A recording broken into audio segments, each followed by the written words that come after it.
Assalamualaikum warahmatullahi wabarakatuh. Bismillahirrahmanirrahim. Nahmaduka ya ghafuru ya syakuru. Mashalli wa sallim barik ala sayyidina maulana Muhammadin wa ala alihi wa sahbihi asma'in nama ba'du. Ya, saya ulang lagi ya. Berarti Rasulullah adalah Rasul yang sukses membuat sarana orang kembali ke Allah, mengakui kudrahnya Allah dengan sarana apa saja, melihat rumput, melihat hewan, dan hewan itu ya apa saja. Dabah itu apa saja, hewan yang melata di bumi apa saja, semua bukti kudrahnya Allah. Bahkan Rasulullah sukses membiarkan umatnya nggak ditunggui beliau tetap iman, mergo ditunggui konsep sing super gini kok Al-Qur'anul Karim. Jelas ya? Tapi caranya memahami ya seperti yang saya terangkan ini. Ya saya baca lagi ya yang jadi annal mu'jizati, pakai jamak muannas salim, annal mu'jizati al-madiyata, mukjizat-mukjizat yang sudah kelewat itu kanat khisiatan, bersifat fisik, tusyahadu bil absor, hanya bisa dilihat dengan mata kepala, karena qoti soleh wa asa Musa. Wa mu'jizatul Qur'ani tusyahadu bil basirah, sementara mukjizatnya Quran disaksikan dengan mata hati, dan setiap orang punya mata hati. Fayakunu man yattabi'uhu li ajliya aksar li anna alladhi yushahadu bi ainir ra'si yang qoridu bin kiradi musyahidihi walladhi yushahadu bi ainil aqli bakin yushahiduhu kullu man ja'a badal awal mustamirron. Sesuatu yang dilihat dengan mata kepala, setelah para saksi ini meninggal, maka setelahnya mencari-cari, bisa percaya bisa enggak. Tapi mukjizat yang disaksikan mata hati, siapapun percaya dan sampai ila yaumil kiamat. Dan tentu Quran lebih unggul dalam hal ini. Dan insya Allah kita semua adalah ahli Quran. Yaitu harus punya kesimpulan falam mata bayana lahu qala a'lamu annallaha ala kulli syai'in qadir. Sebagian ayat wa li ta'lamu annallaha ala kulli syai'in qadir wa annallaha qad ahata bi kulli syai'in ilm. Itu kenapa mukjizatnya Quran dasar. Itu yang gampang-gampang ya, melihat nyamuk, unta, kerbau itu yang gampang. Anda tak naikkan kelas sedikit menjadi agak ilmiah. Misalnya begini, kamu ahli falak. Misalnya kamu ahli falak. Misalnya kayak Batu Rehan ya. Itu pasti tahu kalau matahari dan rembulan dibikin Allah itu asyamsu wal qamaru bi husban. Bahwa matahari dan rembulan dibikin ini untuk hisab. Walladzi ja'ala syamsa diya'a wal qamara nura wa qaddarahu manazila li ta'lamu 'adadas sinina wal hisab. Sehingga ketika ternyata betul samsiyah bisa dihitung menjadi tahun samsiyah, yang oleh bahasa milenial disebut Masihiyah. Sayyidina Umar agak tersinggung. Sebetulnya yang namanya hisab itu tidak ada hubungannya dengan Masehi dan Hijriyah, itu enggak ada. Semua berdasar matahari atau apa? Rembulan. Lah sialnya yang samsiyah ini oleh bahasa internasional disebut apa? Masihiyah. Makanya Sayyidina Umar marah terus bilang ya sudah kalau gitu Qamariyah bikin apa? Itu ya. Jadi itu sebenarnya nama politik. Sebetulnya kalau objektif yang jadi ukuran ya samsiyah sama Qamariyah. Berhubung ini sudah diambil tetangga partai sebelah, akhirnya ya kira-kira gitu. Jadi kira-kira seperti itu. Akhirnya kita namanya apa? Hijriyah, apa samsiyah sama apa? Hijriyah. Sebetulnya yang asli ya samsiyah, Qamariyah. Tapi nggak apa-apa lah. Dunia itu mesti ada politiknya. Lah yang repot orang-orang fanatik hukum pakai bahasa nasional itu repot. Jadi misalnya kematian Yesus Kristus itu mesti Batu Rehan kan nggak percaya. Akhirnya ditambahi kematian Sibeh. Karena kalau bilang iya kan percaya. Makanya ditambahi apa? Sibeh. Karena menurut orang Islam berkeyakinan Nabi Isa itu gak terbunuh, maka ditambahi apa? Sibeh. Saya dulu pernah usul, karena beliau itu kalau manggil bahasa itu bude, jadi saya pernah sowan usul. Mbak ditulis gini saja, Mbak. Kematian Yesus dalam kurung katanya. Tapi mungkin terlalu vulgar ya, jadi akhirnya dibikin apa? Sibeh ya? Di kalender Kudus kan apa? Sibeh ya, ditambahi Sibeh. Ya nggak apa-apa lah, yang penting keyakinannya masih benar gitu. Jadi masih benar. Kalau usulan saya terlalu ekstrim, maka dikasih apa? Ya karena memang begitu kan, kita berkeyakinan Nabi Isa itu gak terbunuh. Wa ma qataluhu wa ma sholabuhu walakin syubbiha lahu. Jadi ini saya teruskan, ini paling masih berapa jam ini. Kalau kelamaan sampai dolim itu ganggu kiai lama-lama gitu. Saya tadi sudah bilang sama panitia, orang Indonesia itu gak sopan. Kalau suka kiai itu didatangkan, itu agak masalah sebetulnya. Dalam etika itu masalah. Kalau seneng kiai ya sowan ngaji, jangan sowan di dalam, itu ganggu ya, sowan ngaji saja. Dulu Imam Malik itu anaknya raja itu, Imam Malik itu seangkatan dengan Harun Ar-Rasyid. Makanya jangan berharap kalau saya gampang diundang. Bukan karena saya sombong, memang etikanya seperti itu. Jadi Imam Malik diminta datang ke istana untuk ngajar anak-anaknya Harun apa? Ar-Rasyid. Masyhur Imam Malik tersinggung terus kata bang, al ilmu yu'ta la ya'ti. Ilmu itu disowani, bukan sowan. Akhirnya Harun Ar-Rasyid minta anak-anaknya datang ngaji ke Imam Malik. Itu anak presiden. Imam Malik berani, al ilmu yu'ta la ya'ti. Tapi kalian beruntung karena saya hormat sama mbah-mbah saya di sini. Wong makom buyut saya itu ya berarti apa ya? Selatannya makamnya Sayyid Ja'far Shadiq itu di situ kan ada makamnya Mbah Soleh, Mbah Maksum, itu mbah saya. Nah, makanya dulu saya ngaji di sini lama di Damaran itu. Maksudnya lama itu ya mungkin setahun. Karena saya memang mulai kecil di Sarang, sampai sekarang saya masih ngajar di Sarang. Tapi dulu cukup ya, karena saya kesini sudah hafal Quran, jadi hanya setor setiap hari satu juz, jadi cepat lah. Saya tidak punya masalah ingatan, alhamdulillah, jadi cepat hafal. Saya terangkan lagi ya, ini penting ya, masalah mukjizatnya Quran. Selama ini orang tuh mau bilang tok, mukjizatnya Quran itu dahsyat, tapi nggak bisa menerangkan, itu masalah. Makanya kita harus bisa menerangkan mukjizatnya Al-Quran dahsyat itu apanya. Yaitu tadi, tongkatnya Nabi Musa hanya disaksikan oleh orang yang di era itu. Toh tujuannya mukjizat adalah diakui kemudian orang menjadi iman.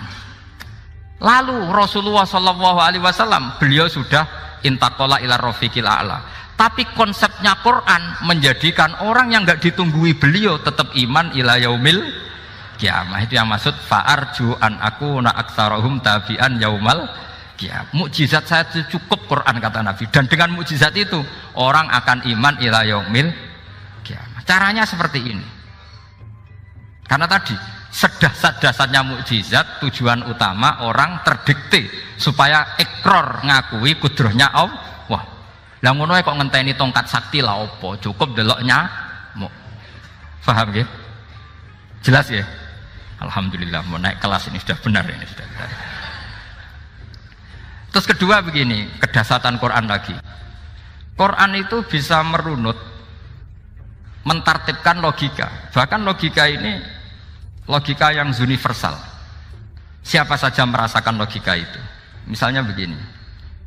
Dulu orang kafir itu punya Tuhan banyak. Tentu yang dipertuhankan ya mana?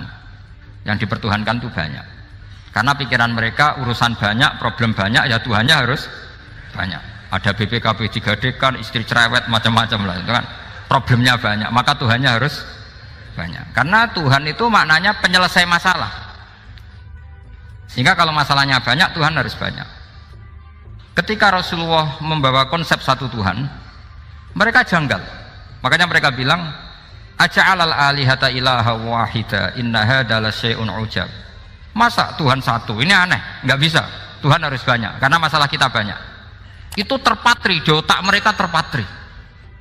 Lalu Nabi dengan santai diajari Allah menerangkan. Andaikan kalian punya majikan banyak dan perintahnya beda-beda, kamu suka enggak? Ya enggak suka, mat, enggak enak. Punya majikan banyak itu udah enak. Milih mana majikan banyak sama satu? Satu aja, mat. Tuhan kamu adalah majikan kamu. Kalau banyak kamu bingung. Ya mat, satu aja mat. Itu segampang itu. Jadi menggiring, Tuhan itu kan bos kita, tuan kita. Kalau banyak berarti yang memerintah kita banyak dan bisa konflik bos-bos kita ini karena berebut anak buah tadi. Akhirnya mereka, kalau kamu punya majikan banyak dan perintahnya beda-beda, semuanya minta dilayani, kamu pusing enggak? Ya pusing, Mat. Minta yang mana? Majikan banyak sama satu? Satu saja, Muhammad. Ya Tuhan kamu adalah atasan kamu, maka harus satu. Mereka paham. Oke, Mat, Tuhan satu. Itu yang dimaksud dorobawaw matalar rojulan fihi syuraka umutasyakisuna wa rojulan salamal lirojul hal yastawiyani masalah. Langsung alhamdulillah. Karena mereka yang paling bodoh pun paham dengan logika itu, paham. Kalau Tuhan banyak, perintahnya banyak, kita repot. Maka Allah bikin satu masalan, yaitu rojulan fihi syuraka umutasyakisuna wa rojulan salamal lirojul. Satu lelaki, satu bos, satu perintah. Kayak apa mudahnya Allah. Kemudian mereka tetap menuhankan Lata, Hubal dan Uzza karena mereka dipertuhankan. Sebenarnya nggak pernah Tuhan tapi dipertuhankan. Allah memberi contoh itu sederhana sekali. Wa daraballahu mathalar rajulaini ahaduhuma abkam la yaqdiru ala syai'in wa huwa kallun ala maulah aina ma yuwajjihu la ya'ti bi khair hal yastawi huwa may ya'muru bil adl. Kata Rasulullah, Lata itu menurut kamu apa? Ya Tuhan kami. Muhammad. Hubal ya Tuhan kami. Uzzah ya Tuhan kami. Lalu kalau mereka kotor ya saya mandikan. Kalau hidungnya coplok ya saya tata. Terus kata Rasulullah begini, kamu mau nggak punya budak atau pembantu yang buta, tuli, bisu? Kamu mau nggak punya pembantu loh ya, pembantu itu budak zaman dulu. Kamu mau nggak punya pembantu yang buta, yang tuli, yang bisu? Wah gak doyan, Mat. Gak apa pembantu ngono. Yang pembantu saja kamu tidak mau yang gitu, kok malah punya bos begitu? Orang yang tuli, yang bisu, yang kopok, jadi pembantu saja nggak layak, kok malah jadi pangeran. Paham ya? Arca dan berhala itu kan nggak bisa apa-apa. Kamu mau gaji ngasih THR pembantu yang kopok, bisu, picek? Mau? Wong jadi pembantu saja nggak sah, kok mau jadi apa? Tuhan atau jadi majikan? Jadi Allah bikin contoh gampang sekali. Wador bahwa masalah rojulain ahaduma abkam layak kediru ala sein, nggak bisa apa saja. Bahwa kalun amala maulah anane ngrepoti tok. Nama yuwajjihu layati bi khair. Tapi intinya berpikir seperti tadi itu salah, bahwa kalau saya berjasa banyak harus mendapat apa? Ini cara berpikir orang-orang Khawarij. Begitu juga era Sayyidina Umar, era Sayyidina Utsman, Ali. Itu juga ngalami orang-orang yang ekstrim. Misalnya begini, saya contohkan korban-korban ekstrim yang real. Sayyidina Ali itu masyhur, dia punya musuh besar namanya Muawiyah. Karena permusuhan ini tidak bisa dihindari. Jadi kalau dalam fikih Islam ini, anak-anak saya ajari fikih, kalau orang mukmin membunuh orang mukmin itu hukumnya dosa besar apa kecil? Besar. Itu di bab kisos. Tapi orang fikih itu unik. Di fikih itu ada kitabus siyal namanya. Di takrib ada kitabus siyal. Dan di situ ada penjelasan mangkutila duna mali fahuwa syahid. Orang yang dibunuh karena membela hartanya atau keluarganya, itu dia mati syahid. Kalau dia posisi membunuh, maka malingnya atau penjahatnya muhaddarun damu, nggak punya hak nuntut kisos karena dia anggap nggak ada artinya darah. Nah sekarang begini, suatu saat ada garong ke rumah Anda, ingin membunuh Anda karena ingin mengambil harta Anda. Anda ingin ingat status mukminnya atau status garongnya? Terus kamu mau dibunuh diam aja? Saya tidak mau membunuh orang apa? Mukmin atau membunuh orang muslim. Nah, kesulitan yang dialami Sayyidina Ali seperti itu. Orang-orang Khawarij cara berpikir enggak, Ali ku geblek. Wong mukmin kok pengen mateni wong mukmin. Muawiyah yo geblek pisan, wong mukmin kok pengen mateni orang mukmin. Padahal suasana sudah kacau. Ketika seorang penjahat mau membunuh yang punya rumah dan yang punya rumah ingin membunuh penjahat, itu namanya mukmin bentrok sama orang mukmin.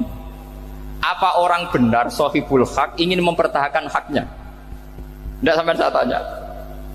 Itu sohibul hak, yaitu yang punya rumah ingin mempertahankan haknya. Meskipun dalam duel ini kadang terjadi pembunuhan.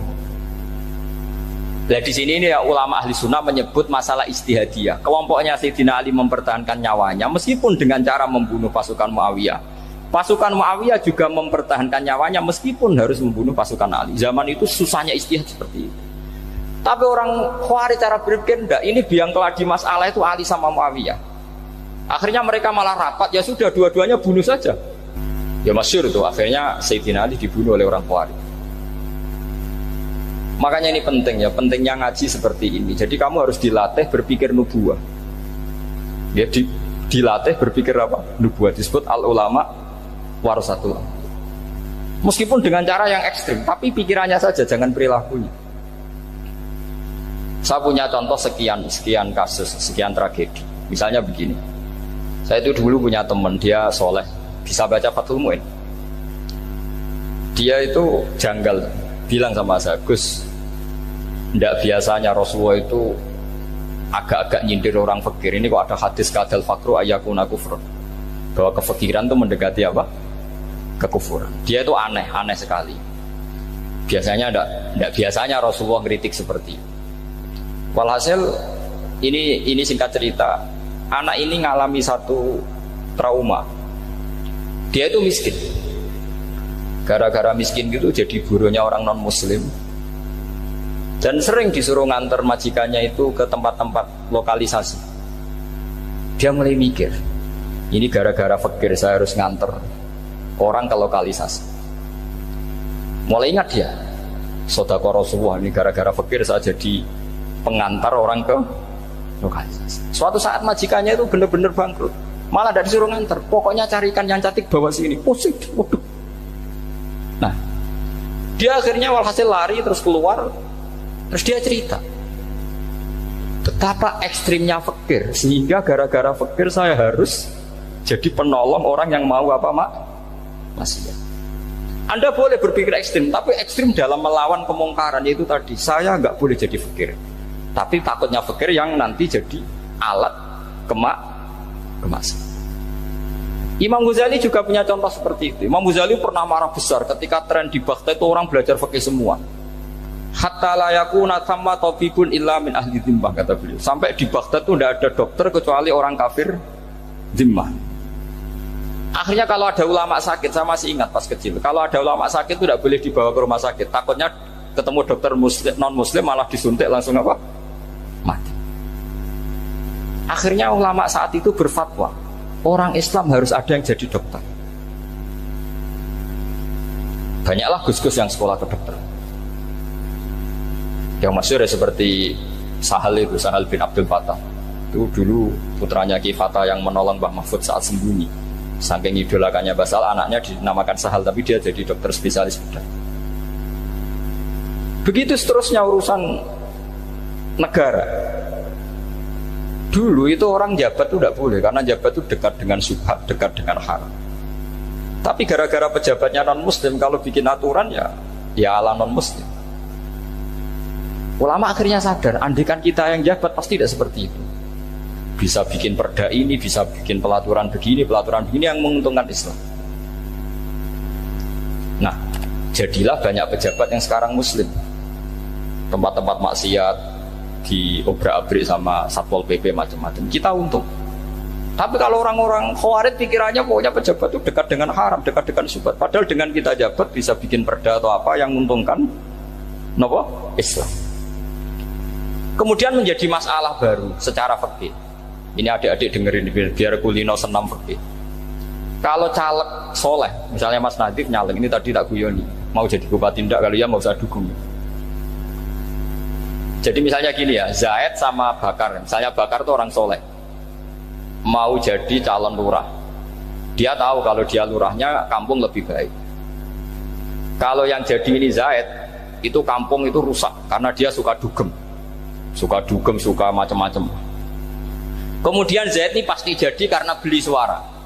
Misalnya per kepala itu dibeli 50.000. Bakar ini kalau nggak beli suara kalah.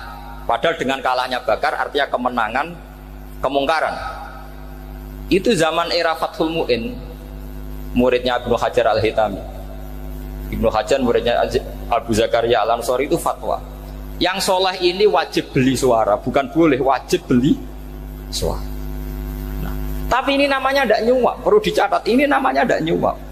Jadi tidak bisa kamu kaitkan misalnya ar-rosi wal murtasi finnar. Yang nyuap maupun yang menerima suap adalah sama-sama di neraka. Tidak bisa seperti itu, karena logikanya dibalik. Sekarang Bakar ini beli suara itu untuk membeli kebenaran, untuk mengawal kebenaran. Zaid beli suara untuk menopang kebatilan. Berarti namanya Bakar ini penyuap atau pembeli kebenaran? Pembeli kebenaran. Harus dibedakan. Nah, ini pentingnya ulama. Memang nyatanya seperti itu. Yang dikatakan nyuap, riswah itu adalah membayar uang li'ibtolil haqqi, untuk membatalkan kebenaran atau membenarkan kebatilan, itu namanya nyuap. Tapi kalau mengeluarkan uang untuk menghakkan barang hak dan membatalkan barang batil, itu namanya uang perjuangan. Nah, ini pentingnya mikir. Jadi ulama itu mulai dulu sudah berarti. Nah, sekarang sudah banyak orang-orang khusyuk yang biasa di masjid khusyuk. Kalau ditanya zaman akhir rusak kabeh, wong soleh-soleh wis nyuap. Kalau orang soleh ini tidak nyuap ya tidak jadi. Kalau nggak jadi mereka nggak ada yang jadi DPR, nggak ada partai Islam, habis malah Indonesia. Saya itu punya kenalan banyak pakar-pakar di Jakarta, itu cerita saya, Pak Bahar. Indonesia itu solusinya gampang. Kita ini punya Bali, punya Batam. Itu kalau Bali dimakaukan, Batam dikayakan Hollywood. Amerika kaya itu bukan karena hebat, pornografi dijual, tinju di Nevada itu dijual, di Las Vegas dijual, apa saja dijual. Kok tidak kaya itu gimana? Sementara Indonesia mau aur-auran gitu, sukan partai Islam. Sebenarnya Indonesia gampang, kalau ingin kaya Bali itu dikayakan Hollywood atau dikalahkan Makau jadi kota judi, Batam dijadikan kayak Las Vegas. Itu transaksinya pasti triliunan. Orang gamane wong muda dijual, judi dijual, orang tinju dijual. Tapi gara-gara ada partai Islam, nyari rumus solusi ekonomi itu yang tidak seperti itu. Akhirnya kangelan, akhirnya rapat isuke. Tapi barokah, tetap barokah partai apa? Yang menangnya caleg-calegnya rata-rata ya beli. Kalau tidak beli habis. Saya bukan menghalalkan nyuap, tidak. Kalau nyuap tetap haram ila yaumil qiyamah. Tapi kalau suratul masalah seperti ini kamu mengatakan suap, itu beda. Ini suratul masalah yang tidak ada kaitannya dengan suap. Asal lawannya batil ya. Kecuali lawannya sama-sama hak. Dua calon di kampung itu soleh sama soleh. Ini yang soleh bayar nggak boleh, karena siapapun yang jadi soleh itu nggak boleh. Makanya kalau cari musuh yang dolim biar halal ya. Iya, saya pernah ditanya seorang dosen, Gus, saya ini kalau baca sejarah perang Badar atau perang Uhud, yang saya tidak nerima itu satu. Kenapa setiap ghanimah harta orang kafir dan istrinya orang kafir kok disita orang Islam, dan yang perempuan jadi amat kemudian juga digauli orang Islam, yang hartanya orang kafir juga jadi asetnya orang Islam, kok kayak garong. Dia tanya seperti itu sama saya. Terus saya jawab, kalau sampean ada garong dan kemudian bawa senpi, senjata api, kemudian garong Anda, penjahat Anda lumpuhkan, ya senpi itu harus Anda kembalikan. Monggo penjahat ini kagungan jenengan beto wangsul, karena ada milik Anda, harus dikembalikan. Wah, tidak bisa Bapak, kalau saya kembalikan pasti dipakai jahat lagi, dipakai kriminal lagi. Ya sama, kalau asetnya orang kafir dikembalikan ke orang kafir akan menjadi aset kekafiran lagi untuk menghancurkan kita. Nah, perempuan juga sama. Perempuan itu alat produksi. Jika perempuan tadi dikembalikan ke orang kafir, maka kamu menolong populasi orang kafir. Ya seperti itu. Paham ya? Makanya disita dalam perang loh ya, tapi dalam perang yang legal. Nah itulah kenapa amat halal. Makanya di Quran itu illa ala azwajihim aw ma malakat ayman. Paling enggak itu masih ada ulama atau pemikir atau ustadz siapa saja yang bisa memahami logika apa? Islam. Nanti kalau ulama ini sudah meninggal, orang akan mencibir Islam dengan cara mengatakan Islam itu jahat, yaitu menyita hartanya orang kafir dan istrinya orang kafir setiap kali terjadi perang. Karena pemikiran ini pasti sama-sama kutubnya sama-sama ekstrim. Dan ini penting saya katakan. Makanya masyhur itu perdebatan Sayyidina Ali dan Muawiyah. Ini saya kutip sedikit. Ini ya sama-sama berpikir ekstrim, tapi ekstrim yang baik. Walhasil dalam satu kerja bakti di Masjid Kuba itu ada sahabat namanya Ammar.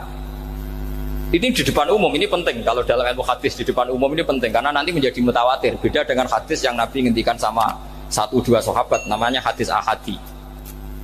Di depan umum Nabi guyon gini sama Ammar, ya Ammar waihak taqtuluka alfiatul baghiyah. Ammar, kamu ini nasib kamu itu agak sial. Karena nanti yang membunuh kamu itu kelompok yang tidak benar. Alfiatul baghiyah itu kelompok yang tidak benar. Itu disaksikan sekian sahabat. Walhasil suatu saat Ammar ini ikut perang dan ikut pasukannya Ali dan terbunuh oleh pasukannya Muawiyah. Seneng Ali. Walhasil Ammar ditemuin sama Ali. Ya Muawiyah, al-ana dhuhara bi anna fi'ati haqqun wa fi'ataka baghiyah. Sekarang kelihatan siapa yang benar. Saya yang benar, kamu yang salah. Kenapa? Karena Ammar kelompokku dan terbunuh oleh kelompok kamu. Padahal kata Rasulullah yang membunuh Ammar adalah kelompok yang salah. Tapi Muawiyah pintar sekali, dia jawabnya gini, laula kama kutila Ammar. Ammar terbunuh karena bela-belain kamu. Kalau kamu tidak nyuruh dia perang juga gak terbunuh kan.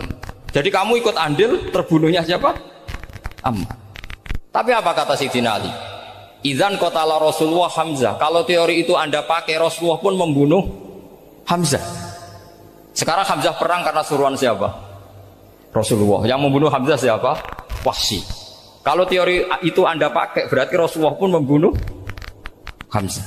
Terus fasa kata Muawiyah, terus Muawiyah diam. Jadi fikih pun tuh diputuskan lewat pikiran ekstrim. Tapi bukan ekstrim yang merugikan orang lain. Ya, kalau merugikan orang lain namanya sudah la darara wa la dirar. Dia menyalahi aturan itu. Makanya saya pernah ngaji di sini dulu ketika tahun kemarin. Fikih-fikih Islam itu punya rumus. Itu ya gara-gara pikiran ekstrim sebetulnya. Saya pernah nyontohkan adalah orang tuh kalau sholat jenazah itu mayitnya di depan. Itu ulama fikih tidak ada yang punya alasan. Mau hanya bilang gini, hakadha wajadna salafan wa khulafan. Mulai dulu kalau nyolati mayit ya jenazahnya di depan. Ya hanya gitu saja, tidak punya alasan. Makanya ulama lain mengatakan tidak apa-apa jenazah di belakang, yang sholat di depan. Kenapa? Fa innaha laysat bimanzilatil imam. Memangnya jenazah imam kok harus di depan? Itu ya tidak ada yang bisa bantah. Bagaimana mungkin harus di depan? Oh, tidak imam kok harus. Yang harus di depan itu imam. Jenazah itu imam apa enggak? Enggak. Terus alasan kedua, sholat ghaib. Kalau ada orang mati di Surabaya, Mas Nadib di sini, sholat ghaib boleh enggak? Boleh. Jenazahnya di depan apa belakang? Di belakang kan? Berarti harus enggak jenazah di depan? Ya dia mau ngakeh yang jelas kalau itu. Lah ini contoh-contoh kecil. Nah orang Khawarij itu orang yang paling tidak mau menerima otak-atik seperti itu. Akhirnya jadi goblok bareng tadi. Ya makanya Rasulullah pun jadi korbannya Khawarij. Muhammad, kamu harus adil. Karena pikiran mereka adil itu yang memberi banyak ya dapat banyak. Kalau pikiran nubuah tidak seperti itu. Kalau yang biasa memberi, biasa heroik, biasa baik ya biar tetap biasa memberi. Jangan dilatih jadi apa? Fasih. Ini mungkin adik-adik juga agak keberatan, tapi harus dilatih. Makanya saya itu jadi kiai itu ya mulai kecil anaknya kiai, putu kiai. Saya itu yang mulang tuh senang. Saya tidak pernah terlintas dikasih santri atau dihormati ya enggak. Mungkin sampai mati agak terlintas. Ya pikiran saya sederhana. Biasa mulang pahlawan malah sekarang pasen itu malah kayak cemen, kayak turun kelas gitu. Jadi saya terus ya enggak kepikiran sama saya. Loh kalau saya minta sama Allah karena itu atasan saya. Makanya ada ulama yang ekstrim gini, ini kisah nyata. Ada ulama alim datang ke seorang raja. Rajanya ini soleh padahal. Ternyata pas raja itu berdoa, ya Allah saya kasih ini. Padahal ulama tadi itu mau mengajukan proposal. Mau minta apa gitu. Terus dia pulang ketika ditanya, Pak Kiai kenapa pulang? Ternyata raja itu minta zat yang sama yang saya mintai. Kalau raja saja masih minta, ngapain saya minta raja? Saya akan minta zat yang dimintai raja. Terus pulang dia. Wah, itu ya pikiran ekstrim, tapi bagus ekstrimnya. Saya akan minta zat yang dimintai raja. Kalau sampean kan enggak, uteke saya les, sholat dinteni, tetap jalo. Oh, orang mikir seperti itu. Memang salah didik, salah itu tadi. Nah, ini harus dilatih. Masyhur itu ketika Nabi pas Fathu Makkah itu, orang-orang Ansor komentari Nabi gini, ketika Nabi sangat happy di Mekah, sangat enjoy di Mekah, kata orang-orang Ansor, amar rojul fa'adroka durok fatun fi ahli wa ulfatun fi asyiroti. Namanya orang pasti happy kalau di kampung halaman. Jangan-jangan Rasulullah itu nanti hidup di Mekah lagi, karena Mekah sudah dikuasai orang Islam. Beliau pasti kangen sama keluarga, sama Mekah. Tapi ya sama, ketika Rasulullah mulai mengasih-ngasih itu, orang-orang Quraisy dikasih banyak, orang Ansor juga pikirannya seperti itu. Baru orang Ansor dilatih pikiran nubuwah, yaitu tadi. Mereka itu dapat kambing, dapat sapi, terus pulang. Kamu mendapat saya, milih mana? Milih Rasulullah Shallallahu Alaihi Wasallam. Sekarang kamu saya balik. Kamu punya kiai, kamu bisa memberi hadiah, memberi beliau. Suatu saat kiai Anda ini kaya raya, terus sering ngasih orang-orang yang nggak pernah berjasa. Kamu nggak pernah dikasih. Itu kalau pakai pikiran Khawarij, kiai ini salah karena ngasih orang yang tidak berjasa. Tapi kalau kamu pakai pikiran nubuah, enggak. Alhamdulillah saya tetap istiqomah memberi kiai itu. Dan alhamdulillah nggak dibales. Semoga balasannya di akhirat. Ya sudah seperti itu. Kalau pakai pikiran gengsi tadi seperti itu. Masa biasa memberi, sekarang posisi diberi, saya rak turun kelas. Jadi sebetulnya pikiran ekstrim itu boleh, tapi untuk yang seperti ini bukan ekstrim yang tadi. Makanya ini disebut al-hujjat. Al-hujjat itu satu logika yang bisa mematahkan asumsi awal. Ini saya harap santri-santri matolek putra maupun putri berpikir seperti ini. Sehingga sama. Jadi misalnya sekarang dibalik. Kalau ada orang NTT yang masih non muslim, itu orang kafir yang harus dibunuh atau orang kafir yang harus didakwai. Mesti pikirannya itu, kalau Nabi itu ya semua yang didakwai Nabi dulu orang kafir. Nah, ketika Nabi di Mekah itu pertama ketemu orang kafir itu dibunuh atau didakwai? Didakwai. Ya berarti pilihan sekarang ya didakwai, bukan dibunuh. Nah soal perang itu perang itu beda dengan membunuh. Ada janjinya, ada macam-macamnya, terus nggak ada solusi, itu baru ada perang. Jadi kalau sudah dibalik-balik gitu, makanya kata ulama-ulama, Khawarij itu pasti salah. Pasti salahnya adalah kalau orang tidak benar ya dibenarkan, bukan dibunuh. Kalau setiap orang kafir dibunuh, Nabi kapan jadi nabinya? Karena orang kafir habis. Jadi metode bil hikmati ya ada, al-mau'izatul hasanah ya ada, karena orang kafirnya sudah mati.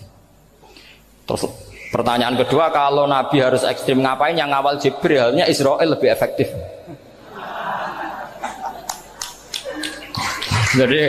Jadi kalau sama-sama ingin ekstrim, Nabi itu nggak usah dikawal Jibril, kan tidak efektif kan? Harusnya yang ngawal itu siapa? Israel. Kan nggak repot ya. Nah, jadi saya mohon ini saya cerita. Jadi korban pikiran ekstrim itu bukan siapa-siapa. Pertama itu Rasulullah. Akhirnya Rasulullah menjelaskan, ya beginilah cara berpikir nubuwah. Jadi saya kira demikian. Nanti mungkin kalau ada tanya-tanya, ada pertanyaan. Yang jelas kalau seputar ekstremitas itu bisa latihan. Ya, sebenarnya bisa latihan di fikih. Karena fikih ini cerminan dari pikiran ulama. Ya, cerminan dari pikiran ulama yang tidak tekstual. Ya, seperti gini ya. Tasaddaqa Rasulullah so'an min tamrin au so'an min aqidin. Ketika zakat fitrah itu Rasulullah mengeluarkan satu sok tamar. Tamar itu kurma. Kalau menurut tekstual berarti zakat fitrah harus pakai kurma. Tapi semua ulama sedunia mengatakan kuti ahlil balad. Artinya dalam konteks Indonesia ya pakai apa? Beras. Berarti kata tamar diganti kot, diganti apa? Kot. Jadi orang itu jangan diajak goblok bareng. Masa Nabi ngendikan tamar harus apa? Tamar. Makanya saya pernah debat. Pak Nabi itu cingkrang. Kenapa orang-orang itu rata-rata tidak cingkrang? Saya bilang Nabi itu hidupnya di Mekah. Kenapa Anda hidup di Indonesia? Iya, Nabi itu hidupnya di Mekah. Terus saya tanya lagi, Nabi itu hafal Quran, kamu udah hafal? Saya hafal Quran. Kalau cingkrang gampang, karek ngetok kata saya. Ya, kalau ada sunnah Rasul, Nabi hafal Quran enggak? Hafal kan? Berarti kalau ikut sunnah Rasul, hafal Quran. Jangan cingkrak tok, ya hafal apa? Ya sama poligami juga gitu yang tadi diceritakan Mas Nadif itu. Nabi itu poligami setelah Khadijah meninggal. Apa mereka mau nunggu istri pertama meninggal? Kalau ingin persis loh, kalau ingin persis nunggu istri pertama meninggal. Ah, iya. Nggak mau juga kan? Ya biasa saja lah. Pokoknya yang dihalalkan syariat ya kita bilang halal, yang diharamkan kita bilang apa? Nggak usah sok suci sunnah Rasul. Saya punya banyak cerita. Abu Bakar itu dulu sering menghindari sunnah Rasul. Dulu Rasulullah itu kalau ada orang minta ya dikasih. Ketika era Abu Bakar bikin Baitul Mal.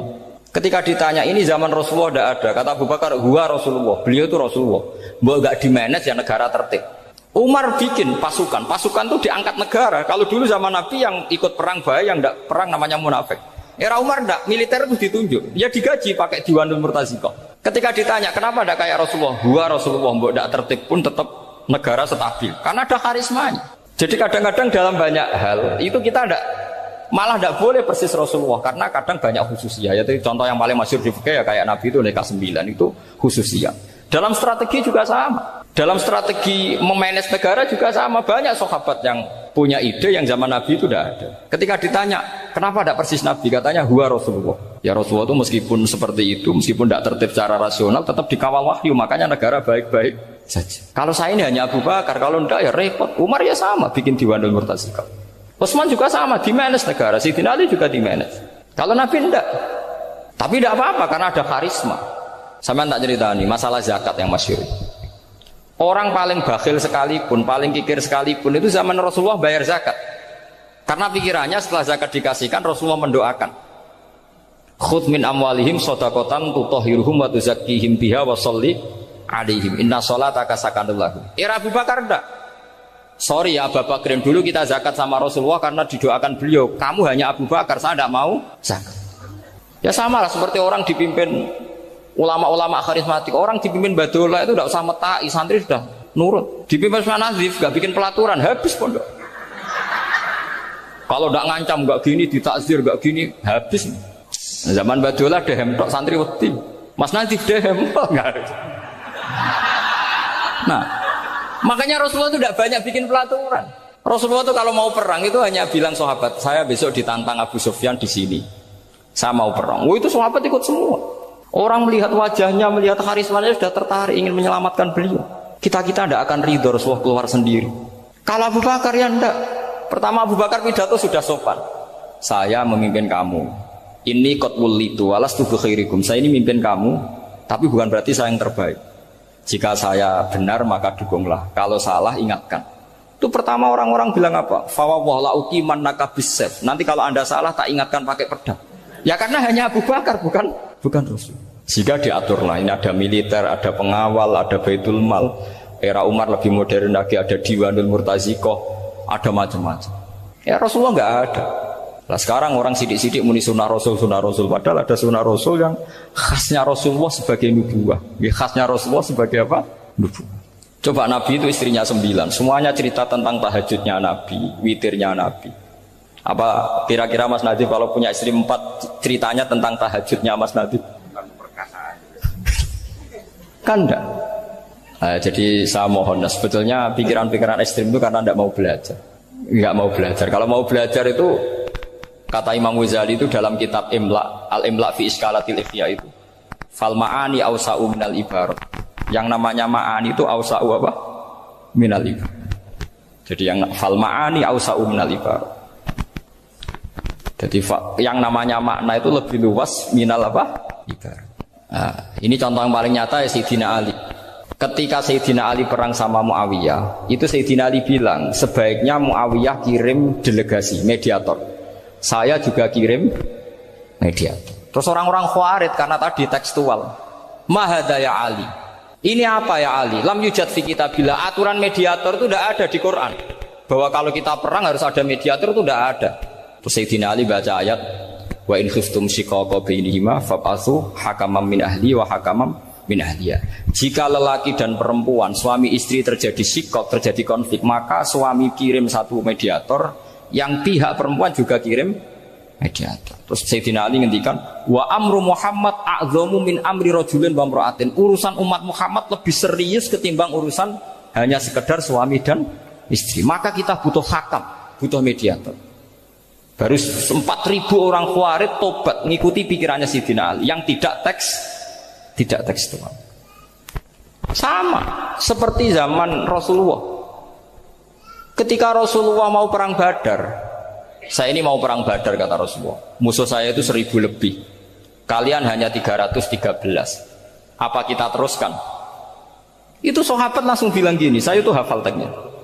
Idzan la naqulu laka kama qalat banu Israil fathhab anta wa rabbuka faqatila inna hahuna qa'idun walakin idhab anta faqatila inna ma'akum muqatilun.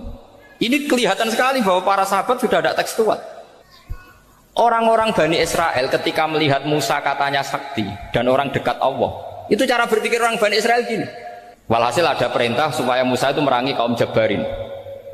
Orang Jabarin ini gagah-gagah, pikirannya orang Bani Israel, Musa kami itu sakti dekat Allah, ya sudahlah sama Allah saja sana, tak tunggu di rumah kabarnya. Itu kan sama dengan santri semedit, roh kiai ini juga, kiai aku juga, serasa tak pikir kan seperti itu. Ya sama seperti itu, Nabi ku kekasih Allah, mesti perang menang, serasa tak ewangi mesti menangis. Fadhab anta wa rabbuka faqatila inna hahuna qa'idun. Ya sudah kamu berangkat saja sama Tuhan, tak tunggu di rumah. Tapi apa kata para sahabat Ansor ketika Nabi minta supaya mereka dukung di perang Badar? Langsung bilang, idzan la naqulu laka kama qalat banu Israil. Kita tidak akan bermental kayak Bani Israil. Ini tekstual apa enggak? Mereka punya mafhum, punya pikiran.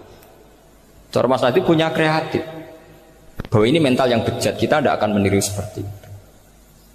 Itu sahabat. Jadi dulu sahabat itu makna di Quran juga ada tekstual. Jadi bisa memahami. Nah sekarang orang memaksa semuanya harus tekstual. Ya meskipun tadi jangan terlalu liar terus menjadi liberal. Tapi saya tidak tahu kalau contohnya Mas Nadi tadi pakai kondom, sistem kondom tidak tahu. Itu pikirannya Jil apa Mas Nadi tidak tahu saya. Itu tidak tahu. Kok sampai sembeling itu saya tidak tahu. Kok lagi juga kalau tidak bisa nyontohkan yang di luar itu, saya itu ya tidak tahu. Mulai dulu ilmunya seperti itu terus gitu. Ya tidak tahu lagi. Jadi mulai dulu zaman Nabi pun itu sudah ada pikiran-pikiran seperti itu. Jadi tekstual atau harfiah itu ya enggak. Nyatanya sahabat langsung bilang idzan la naqulu laka kama qalat banu Israil. Ad-dinu yusrun wala yushadha hadatina ahadun illa ghalabahu. Yasiru wala tu'assiru basyiru wala tunaffiru. Makanya kowe ora usah sok suci, hidup itu enggak ada pilihan.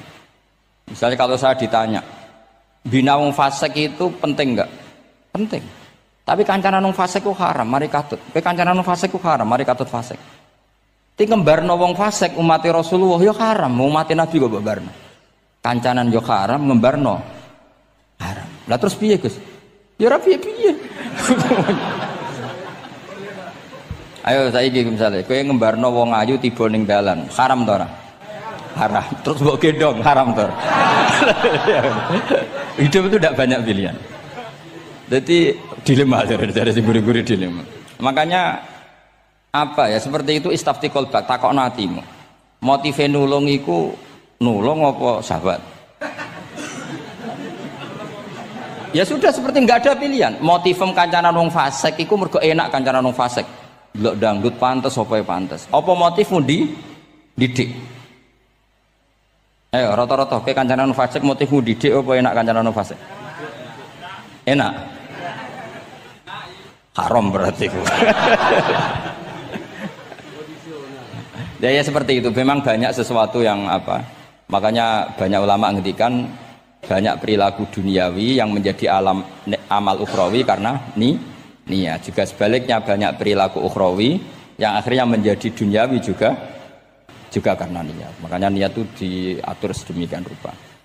Nah ini juga sama. Duduk tasahud akhir. Ayo. Duduknya dulu, duduk tasahud, baca sholawat. Itu satu paket. Makanya al-atasek wal asir wal hadi asar at-tasahud wa qu'uduhu wa sholat ala nabi sallallahu alaihi wasallam. Fatasyahudu mongko te tasyahud wa qu'uduhu lan lungguh tasyahud. In aqobahuma lamun ana sing maca akibah tapi sami nggih. Lamun mungkasi utawa nyusuli huma ing tasyahud lan qu'ud apa salamun salam iku ruknani berarti rukun karone. Jadi tasyahud yang diakhiri salam itu berstatus rukun. Berarti tasyahud awal berstatus sunnat karena tidak diakhiri salam.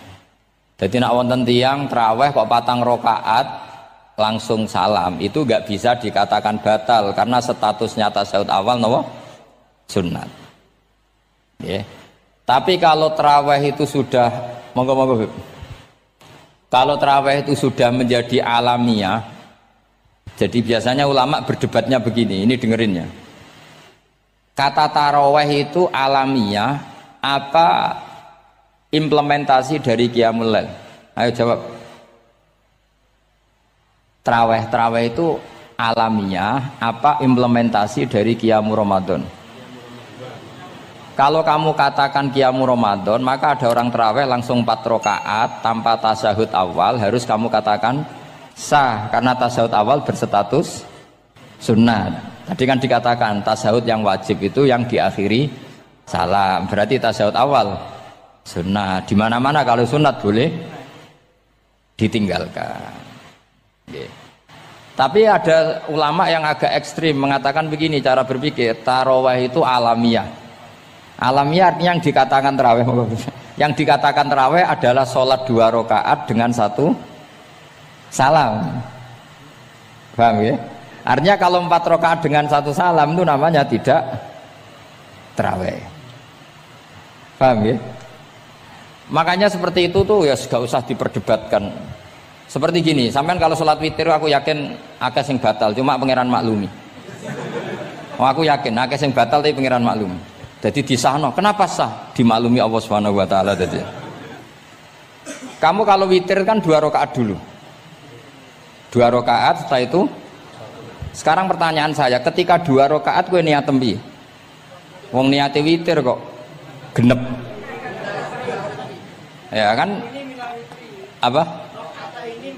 Lah pertanyaannya begini, ketika rakaat ini minal witri, kemudian orang ini ternyata nggak nerusno sing sak rakaat, itu sah sebagai witir apa sholat biasa? Loh ada nih gue, murid temu beling-beling ya, modelnya itu mau rasa ya. Tapi ya apa kagak zaman akhir ya sahabat. Ndak, ketika 2 rakaat itu jenenge sholat witir apa ndak gitu saja pertanyaan. Orang oleh ngeper, jawabnya ngono tok. Ketika 2 rakaat itu witir apa enggak? Tidak. Lah iya. Lah iya ikut paket witir. Berarti niatnya sampean gini, ya Allah saya sholat 2 rakaat, ini paket witir loh Gusti. Makanya shollu sunnatan rakaat ini minal witri. Jadi seperti itu kan bingung kita. Nah sekarang begini, ndak ini latihan fikih karena saya pengajar fikih. Kalau ada orang sholat, ya saya ulang lagi ya. Ada orang misalnya begini, ada orang sholat, terus sarungnya itu pas sampai dengkul, sampai lutut. Kalau dia rukuk pasti jengking pupune ketok. Iku batale ngenteni wis rukuk apa mulai pertama batal? Enggak jawab betul. Apa? Ketika rukuk apa mulai berdiri sudah batal? Ketika rukuk awas eling-eling ya. Ndak ini undian berhadiah. Itu di Asbawan Nadhair itu ada pertanyaan gini, lalu yang dikatakan sholat itu apa? Yang dikatakan sholat adalah satu aqwalun wa af'alun muftatahatun bitakbir muhtatamatun. Nah lalu ketika dia rukuk itu batal.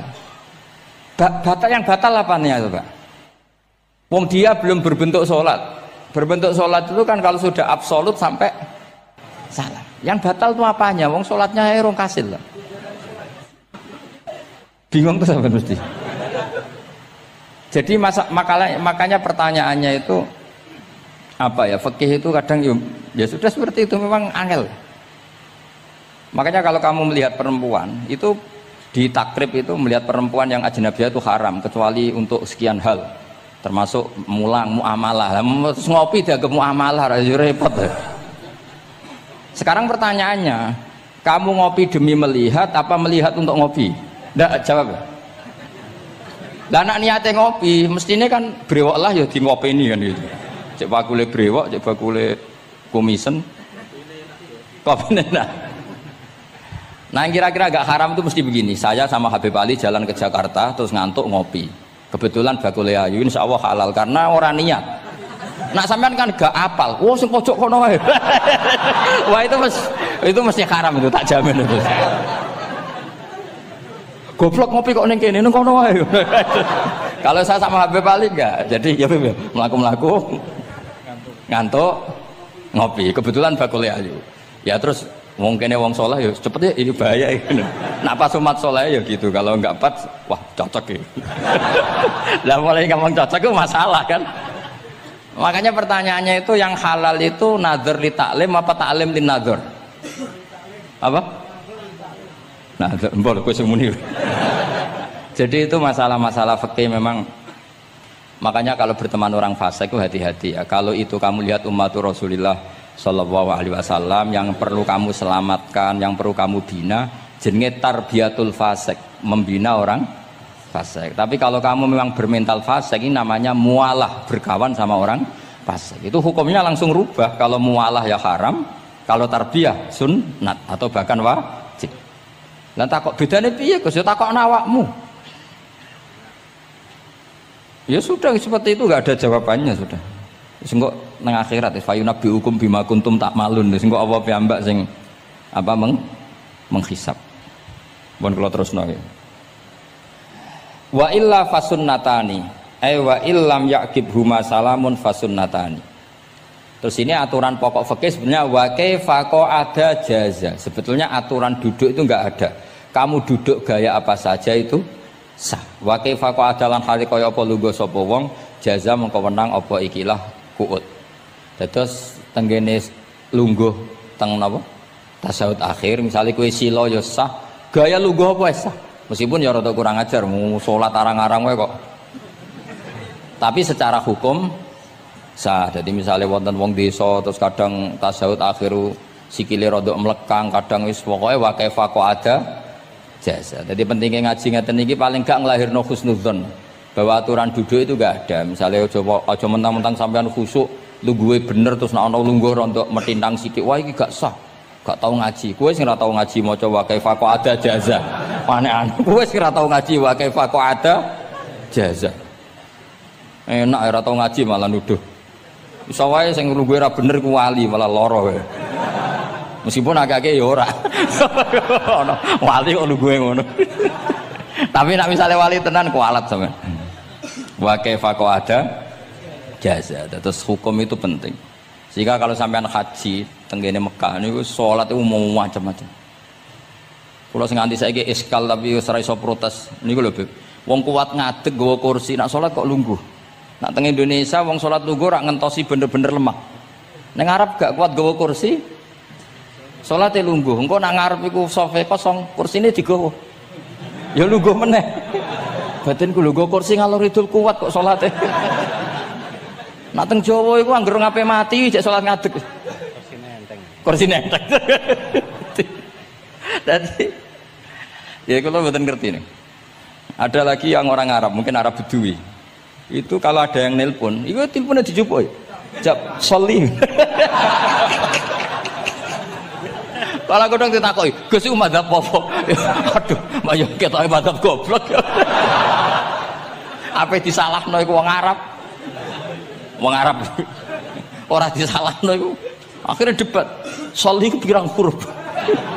Ya telu nak cara nahwu nggih. Shot lame sitok kan tasdid berarti telu. Telu wis batal loro. Batal. Pas ya. Yo kok pas. Seru repot. Serepot-repot. Sementing sampean ngerti ya terus salat iku wa kaifa ada jasa. Terus ngerti ngaten iki niati ben husnudzon mbek umat Rasulullah sallallahu alaihi wasallam. Nek sampean gak ngerti ilmu iku gampang suudzon.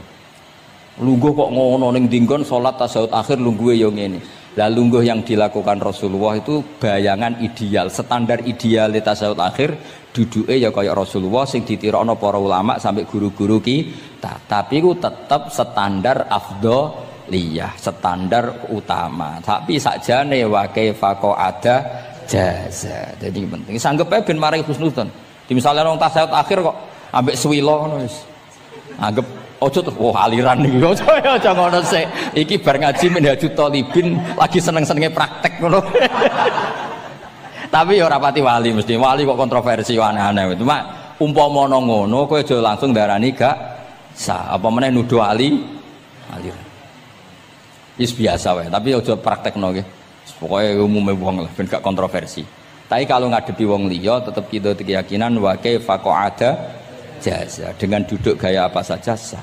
Kados sing teng Arab yang gendut lho Beb nak salat kan sikile di slujungno.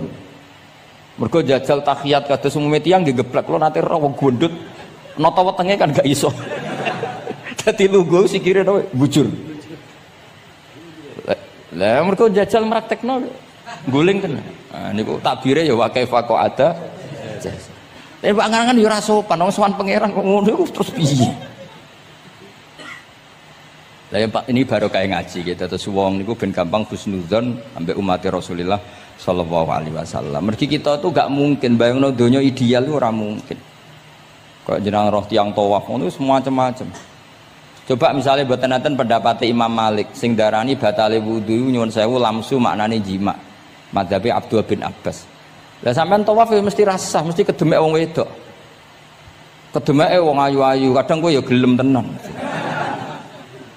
Lah itu satu-satunya solusi ke kita intikal napa? Mazhab. Oh, tetep ra iso ra kedemek. Wis aku ora ganteng lah tetep kedemek. Niat khusyuk gitu tetep kedemek. Apa meneh awale wis rapati khusyuk. Lho kula wis wong khusyuke kedemek. Kula nate tawaf pas haji, kula haji tahun 2012 nomor 13. Bar tawaf Beb niku tok sa'i ku entuk bojone wong ya. Dadi dekne nyangka aku bojone dicekeli pundakku. Wong tawaf wong lanang kan ngomong kan dari belakang kan sama semua. Bareng terakhir didelok, lho, jebule ora. Piye gitu. Lah aku ya ora krasa wong lagi usul pangeran coba. Aku coba bayangno kok sampeyan terus krasa mboten. Wah ngenyek wong niku ngenyek wong. Mboten kula pas iku intenan eling pangeran tenan gak krasa ora sing nyekel. Pas niku lho bos sak teruse ra pokoke pas iku. Mergo iku Beb tawaf kula nu 2:30 esuk. Ya sak fase-faseke wong nak yamono wae eling pangeran to Beb. Dadi pas khusuk-khusuk nganti ana wong nyekel iku gak kerasa. Bareng bar tawaf lho jebule wong wedok bojone wong. Wah matane wong. Mulane Quran nak ngelingno kita iku napa? Faman farada fihinnal hajja fala rafasa wala fusuqa wala jidala fil hajj. Jadi potensi fase ku malah pas haji. Fil haji fi ku ing dalem. Lah kok mboten sebuti teng Arab niku wong nak mboten haji iku wajahe ditutup nganggo cadar. Tapi nak pas ihram malah wajah wajib dibuka. Iku wis mari uji nyali tok. Kula nate dikonco khusuk. Khusuk tenan nggih, khusuk alim. Niku nate di kesempatan ngambung Hajar Aswad. Pas sampe ngambung, pas entuk detik ngambung, pas ana wong Turki wayu pas ngambung. Niku cerita teng kula, cara tak terusno Gus. Iku ora kena Hajar Aswad. Kena pipine cah wedok niku. Lho pangeran niku kok iso detiknya sama, Bu. Pas sampai ngambung, pas posisi Turki yo. Wahyu Gus. Lha iku wong alim eling ayune, ora eling Hajar Aswad. Bareng rezeki wae. Mulane Hajar Aswad itu ngenes, mulane jare Hajar Aswad aku dhisik putih. Gara-gara dosane Bani Adam dadi reg. Mane kata yang haji nangis kan termasuk niku nyesal deh. Jebule wong sing rayu bojone tok wong nundune wayu kabeh. Sing bagian niku maksudnya. Dadi njen repot. Pangeran niku nguji ngoten faman farada fihinnal hajja fala rafatha wala fusuqa wala jidala fil hajj. Bener nak salat. Sak fasek-faseke wong pas salat iku mesti warung lanang-lanang. Salate ning masjid ngarepe wong lanang, pinggire wong lanang. Haji mboten. Masjid Haram, masjid paling suci sak donya, tapi itu uji nyali tenan. Kalau di kanca haji Beb tiang Magelang khusuke sak poli. Selawase ra tau salat jejer cah wedok. Niku salat jejer cah wedok sing disuci cah wedok. Nangis betul. Lah kula rapati khusyuk ya ora nangis biasa wae. Nangis. Lho sampean nek musim haji Beb kan kredit. Dadi kanan kirine wedok ning ngarepe wedok. Dekne sujud gelem ra gelem kudu ning bokonge cah wedok. Sing ning cerita-cerita kitab lho, nak haji hujud iku ning bokong. Lha iku tebakan bokonge wedok. Nangis. Gus kula niku tiyang Magelang, sak urip-urip kula ora tau jejer wong wedok. Wong khusuk. Katoke bakat dadi wali, katoke khusuk. Nangis bar haji. Gus kula napa hajine mboten ditampi kok nate ngalami sujud. Aku piye ben ngandani wong khusuk bingung kok ngandani wong khusuk. Ngongkon istighfar ndekne ra salah wong kepeksa. Ngongkon nikmati wong khusuk kok tak kon nikmati. Lho cara sing takok sampean. Aku meni gayamu. Jawabnya gampang, cara sing takok sampean jawabnya gampang. Nggih piye? Paling gayamu apa? Iki sing takok wong khusuk. Yakin sing takok sampean ngono gayamu. Sing takok nu tiyang khusuk mek nangis tenan nyesel. Memang haji itu unik, makanya Allah ngikatkan fala rafatha wala fusuqa wala jidalu fil hajj ing dalem pas nglakoni. Mencen uji. Jidal kaya ngoten. Ana wae sing mari muring-muring. Wis niat khusyuk, niat sabar bebe. Ono wae sing marai muring-muring. Memang ujian betul. Lho kula nek wis kecelok wong gak gampang muring-muring. Wis terkenal lah nek kula seneng guyon ra gampang muring-muring. Nate badhe niku Beb. Romyu tanggal 11. Umume haji Indonesia rak koblas zawal. Melok Beb teng rombongan tiyang niku. Wareng tok Mina wonge diding-diding. Iki ajaran napa Romyu kok koblas zawal? Nabi ku ora tau. Romyu koblas zawal. Nabi mesti Romyu ba'da zawal. Ngamuk-ngamuk. Sakjane kula nu mboten mutawif, kula mboten kaji gaet, mboten kaji tenan nganggo dhuwit. Nak gaet diamuk wajib meneng ya. Engko iso di PHK nak. Akhire kula ngomong ngene. Akhire kula dijono Pak Bak sampe sing ngadepi. Ya Nabi ora tau Romyo qoblas zawal tapi ora tau ngamuk-ngamuk koyo kowe ya. Mangkel opo. Lah ya Nabi ora tau Romyo qoblas zawal tapi ora tau ngamuk-ngamuk koyo kowe ya. Repot. Akhirnya aku wah, jari kaji oleh jidal wah akhirnya. Iya padha jidal. Ra iso Kang. Pamane ngajak bojo wis geger tok. Kula ndek kanca ngajak bojo ya, sing kancane sitok ngajak bojo wong Jogja, Beb. Nah, bojo sitoke niku Beb, niku isuk-isuk gekno teh sing lanang. Isuk-isuk gekno teh kopi. Sing di bojo ora gawekno teh. Wong wedok kok piye ngono maksude. Jawabe sing wedok, "Lah piye ijolan?"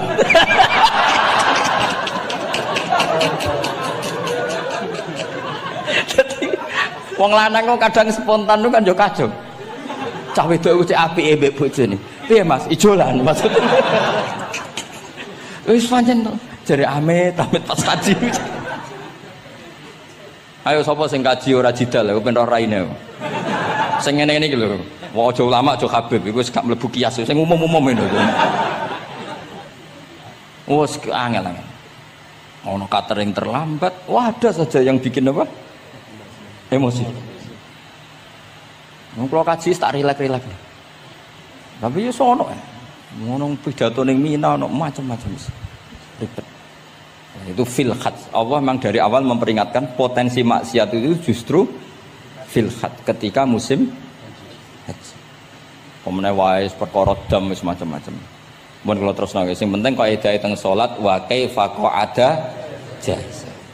Kados wingi Imam Rafi'i dawaken salat sujud itu mau cukup watul jabha. Niku nggih guling-gilingan ben gak gampang suudzon mbek tiyang lintu. Nah, kita piyambak ndak akan mempraktekkan itu. Kita tetap sujud melibatkan 7 anggota. Cuma nak ana sing ngono gak gampang suudzon. Wong bar ngaji minhajud dalibin. Dadi ana gunane lah. Wa kaifa qa'ada jaiz. Jadi duduk dengan gaya apa saja berstatus sah. Ya, duduk dengan gaya apa saja berstatus sah. Tapi saya ulang lagi, tentu kita tidak mempraktekkan itu. Kita duduk tasahud awal gederekno para guru, tasahud sani gederekno para guru. Cuma status hukum wa kaifa qa'ada jaza, dengan duduk gaya apa saja sah. Karena kita tidak pernah tahu. Ana wong duduke mingkrang jebule mbok salahno, mbok takokno jebule udunen kan ya ora roh. Salat kok modele ngono ku model apa? Jebule wonge napa? Udunen utawa wonge bar digi pancen sikile ra iso ditekuk barang mbok amuk salat kok ujug-ujug bar gipan lho gipan. Kan ndak pernah tahu, makanya ini butuh perangkat hukum. Jadi wong alim butuh itu khazanah hukum supaya agama ini luas. Ad-dinu yusrun wala yusyadha hadatina ahadun illa ghalabahu. Yassiru wala tu'assiru, basyiru wala tunaffiru. Mun kula terusno. Wa yusannu lan den sunatno fil awali ing dalam tasawuf awal apa al-iftirasu lugo iftiras. Mun sampean ngerti niku. Fa yajlisu ala ka'bi yusrahu wa yansibu yumnahu wa yadau atrafa asabihi lil qiblah. Wa fil akhir at-tawarruku wa kal iftiras lakin yukhriju yusrahu min jihati yamini wa yulsiku warikahu bil ardi. Ini ora usah diterangno nggih karena apa? Ya sudah pokoknya seperti yang sampean praktekkan, itu yang tasawuf awal jenenge napa? Iftiras, yang tasawuf tsani jenenge tawarruk. Ora usah diterangno malah dimaknani malah bingung sama. Wal asah yaftarisul masbuk wasahi. Nah, meskipun imam itu tasawuf akhir, masbuk tetap bergaya tasawuf awal karena masbuk tidak diakhiri salam karena dia nanti berdiri lagi. Nah, kalau sedikit mau cerita masbuk bahwa agama ini proses. Ya saya ulang lagi, agama ini proses. Dulu para sahabat itu kayak cacilik Kudus, kayak cacilik Indonesia. Jadi dulu para sahabat itu kalau Nabi sudah rakaat ketiga atau rakaat kedua, niku takbir terus salatnya digebut gitu. Digebut, wis kayak cacilik-cilik kita cilik kan orang imam wis rakaat ketiga kayak takbir ngebut. Nah, engko bar ngebut nganti bar. Jadi imam rakaat ketiga kita tahu-tahu rakaat ketiga mergo nyelip. Engko imame salam ya melok salam. Itu kecerdasan itu tuh pinter. Dulu zaman sahabat ya gitu, agar Nabi rakaat ketiga sahabat datang takbir ngebut sampai rakaatnya sama dengan Nabi, Nabi salam terus ikut. Nah ditakoki Nabi wis pirang rakaat jong? Nggih 4 rakaat. Lah oke karo kok 4 rakaat nggih ngebut Nabi. Itu dulu gitu. Sampai ada Mu'ad bin Jabal, makanya disebut di antara spesialis fikih itu Mu'ad bin Jabal, ketika beliau karek sama Nabi, beliau ngikuti Nabi, kemudian Nabi setelah salam beliau menambahkan rakaat yang kurang. Terus semenjak itu sudah di syariat kalau untuk masbuk ngikuti imam, setelah imam salam menambahkan rakaat yang ditinggalkan. Terus dibakukan sampai sekarang. Dulu enggak seperti itu. Dulu sholat ya kenalan, jenengan daleme pundi. Oh, ya pun tengah-tengah sholat. Jejer wong ora kenal, jenengan tiyang pundi mboten nate ngertos kula tiyang mriki. Nggih ngoten riyen. Nggih. Sahabat sing pun terpelajar ora roh nak ngono iku batal salat. Sampai setelah salat Rasulullah sallallahu alaihi wasallam matur, "Inna hadhi salat munajah." Salat iku munajat dong ya. Nak omong-omongan mbek pangeran ae ora usah mbek Bani Adam. Akhirnya semenjak itu salat ngomong mbek Bani Adam hukume batal. Sebelum itu ya ndak. Nah, makanya agama ini proses, sehingga fiqhud dakwah itu harus dihidupkan. Sekarang enggak orang langsung pakai fiqhul ahkam, akhirnya umat ini melayu. Harusnya yang dimulai fiqhud dakwah. Jadi dulu Nabi berkali-kali kecewa be umat itu, tapi Nabi ngempet karena prosesnya fiqhud dakwah. Lho nate wonten tiyang niku nyuwun sewu ijek di penggawean maling. Sowan Nabi di wis masyhur. Nabi mau ngangkat dia cong kowe salat. Ada sahabat yang nyuwun sewu rontok usul ning Nabi. Ya Rasulullah, dia punya penyakit sering maling. Kenapa ndak kamu larang supaya tidak maling? Nabi jawab ngeten.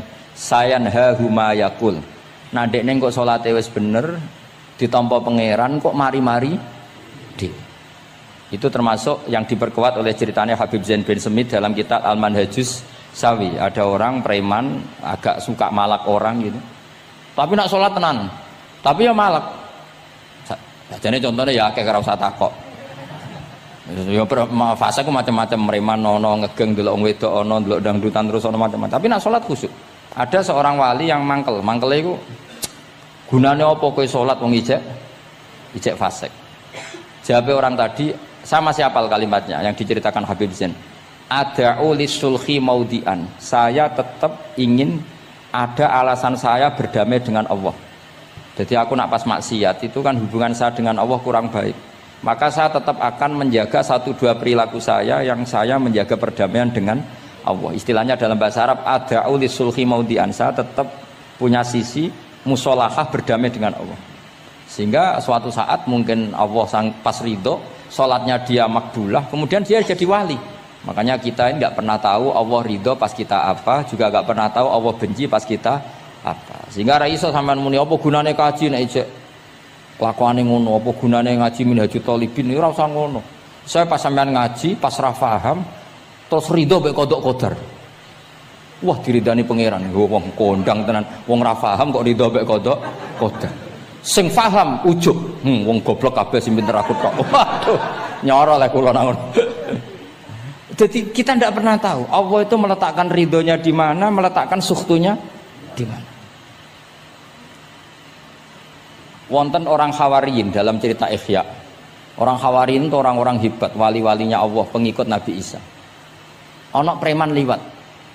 Si preman ini spontan melihat orang-orang soleh itu tertarik, langsung ikut gabung. Saya ulang lagi, langsung ikut. Si wali di antara Hawariyin ini ada yang risih. Aku terkenal wali kok jejer preman, risih deh. Maka si wali tadi mempercepat jalannya karena risih jejer nama preman. Sing preman dari awal memperlambat jalannya karena dia bilang misli saya seperti saya nggak layak berjejer dengan orang soleh.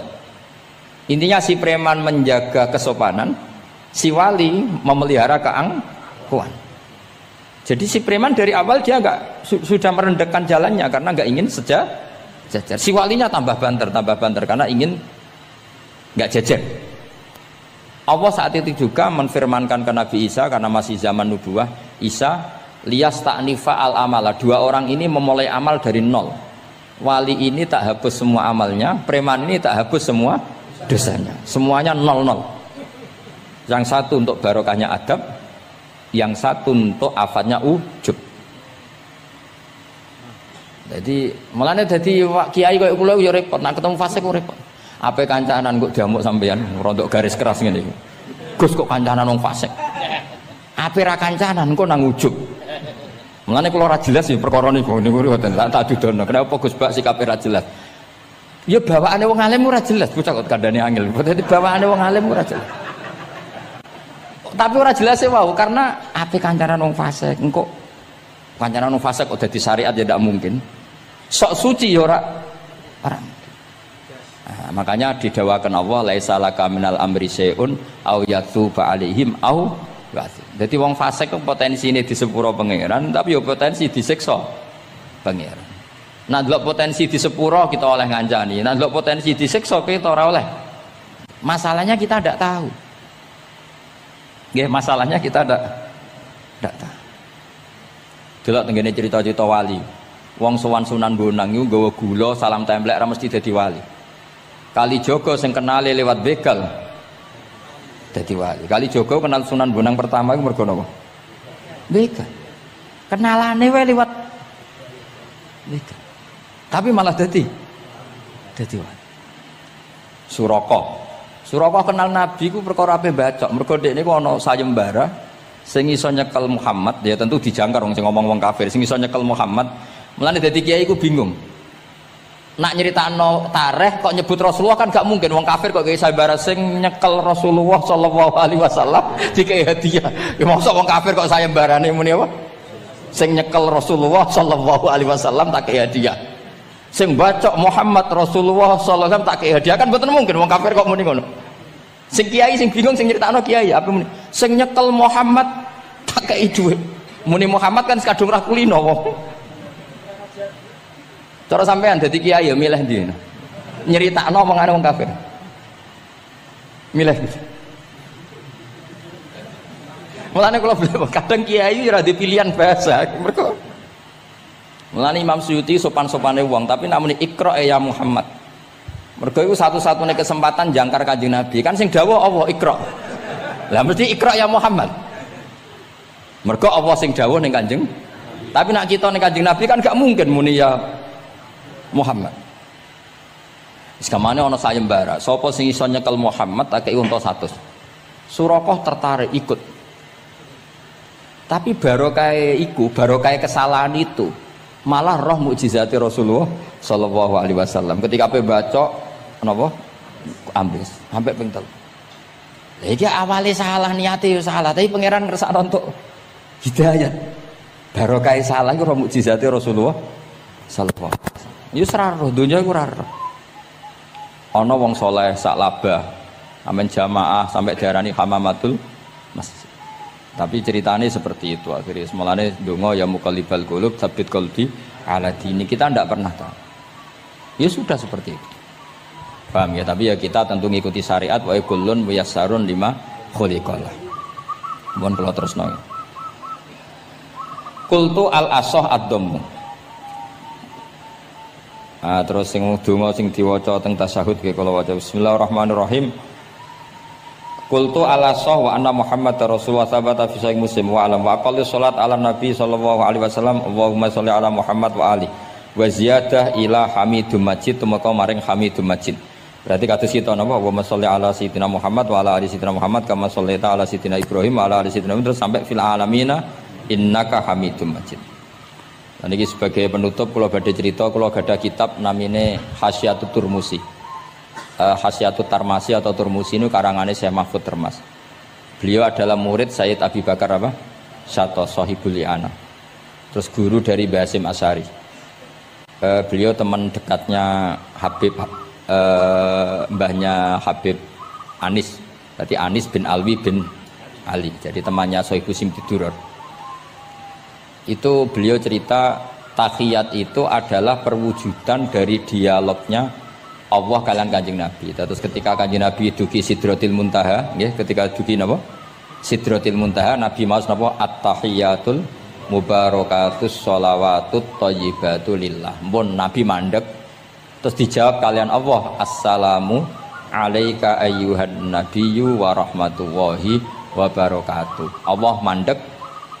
Terus Kanjeng Nabi niku mboten kepengin saking senenge teng umate bahwa kebahagiaan itu hanya untuk beliau, saking sayangnya teng umatnya. Terus ditambahi assalamu alaina wa ala ibadillahi sholihin.